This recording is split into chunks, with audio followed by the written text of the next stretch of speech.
ও মাই god, গতকালকে ফেসবুকের for you কাঁপাইছে Shakib Khan Bubly, আজকে কাঁপাইতেছে দেব শুভশ্রী। প্রায় 10 বছর পরে অন স্ক্রিনে তাদেরকে একসাথে দেখা যাইতেছে। তাদের ভক্তরা তো ভীষণ খুশি। অনেকে বলতেছে ইস, এইভাবে যদি শাকিব খান অপু বিশ্বাসকে একসাথে দেখা যেত। কিন্তু বাংলাদেশের মানুষ আবেগ আপ্লুত বেশি, আবেগ দিয়ে চিন্তা করে, বিবেক খাটায় না। কারণ দেব শুভশ্রী কিন্তু আলাদা আলাদা সংসার।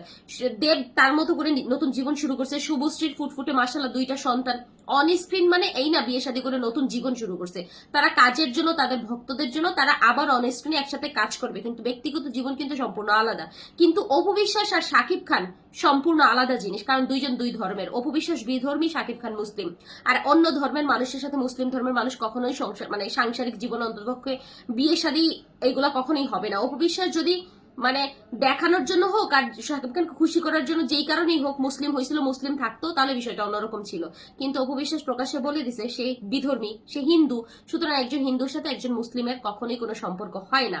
তারা বন্ধুত্বের খাতিরে বা সন্তান যেহেতু একটা হয়ে গেছে, ওই হিসাবে সম্পর্ক, সুসম্পর্ক ভালো থাকবে, কিন্তু সাংসারিক জীবন তাদের হবে না।